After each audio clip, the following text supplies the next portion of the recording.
Canada just cornered the global nickel market, sending shockwaves through the US auto industry. The EV revolution is suddenly at risk, and the White House is scrambling for answers. Canada now controls a dominant share of high-grade nickel, the lifeblood of EV batteries. This isn't just a trade story, it's a geopolitical earthquake. Through strategic acquisitions and new discoveries, Canada holds the keys to the EV kingdom. It's about national security, economic independence, and the promise of a cleaner future. The stock market is in panic.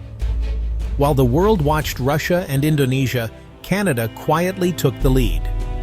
Now the American EV industry is feeling the strain. The Great White North just flexed its economic muscle. The nickel game has changed, and the stakes couldn't be higher. How did Canada pull this off? It was a years-long campaign, not a single event. First, Canada made nickel a national priority, pouring billions into cleaner mining tech and unlocking new deposits in Ontario and Quebec. Then came corporate consolidation. Maple Minerals, a government-backed giant, unified the industry, streamlining everything from exploration to export. The real game changer? Discovery. Canadian geologists, using cutting-edge tech, found the massive Northern Crown deposit in the Yukon, one of the world's richest nickel finds. Suddenly, Canada wasn't just a player, it was the leader. Canada also played the ESG card, branding its nickel as clean, ethical, and union-made, irresistible to automakers under pressure for responsible sourcing. The result? Canada didn't just sell a mineral, it sold peace of mind. While the world looked elsewhere, Canada cornered the market. America woke up to find itself dependent on its northern neighbor.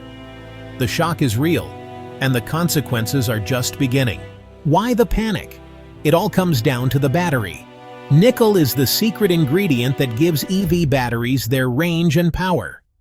The more nickel in the cathode, the farther your car can go on a single charge. Modern batteries, like NMC and NCA, rely on high-purity nickel for energy density. Automakers are moving away from cobalt, which is expensive and ethically fraught, and doubling down on nickel.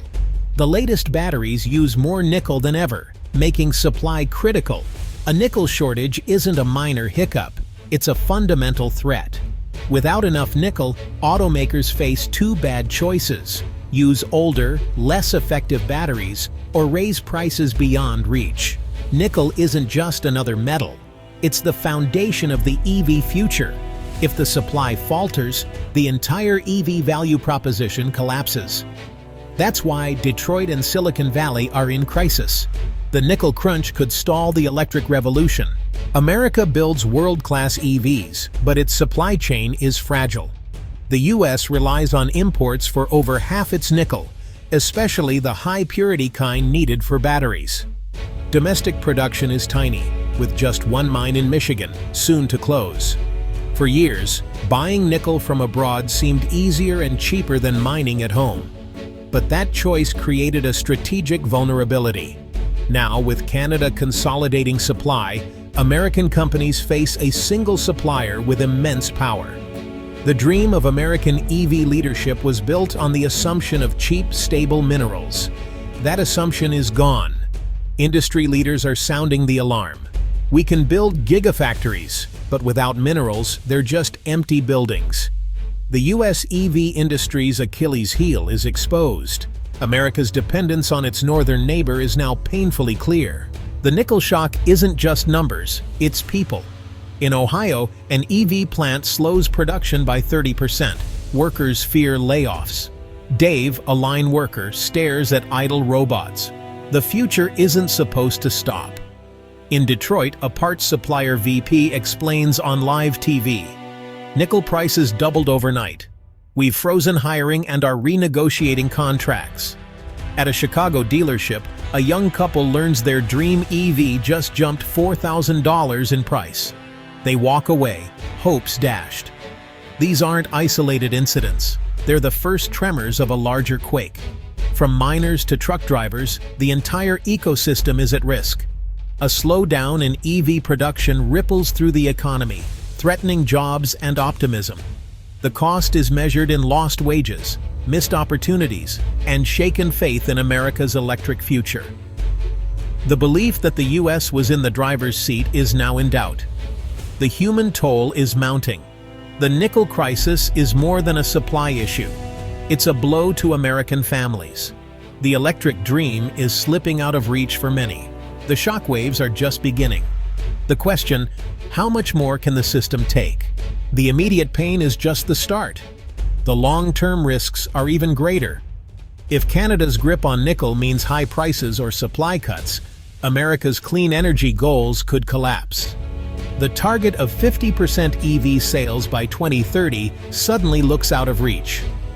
U.S. leadership in automotive innovation is at stake.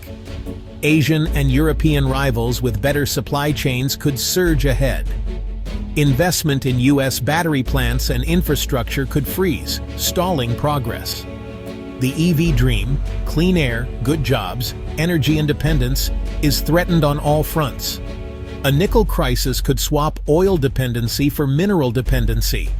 Without a bold response, years of progress could be washed away. The storm cloud is real, and it's growing. America and Canada now face a crossroads conflict or cooperation. The U.S. could threaten tariffs, fast-track domestic mining, or form alliances to counter Canada's dominance. But a trade war with its closest ally would be risky and costly. Canada, meanwhile, must balance its new power with the risk of alienating its biggest customer. The likely path? Negotiation. Canada may propose a North American battery alliance, guaranteed nickel supply in exchange for U.S. investment and market access. The two nations need each other.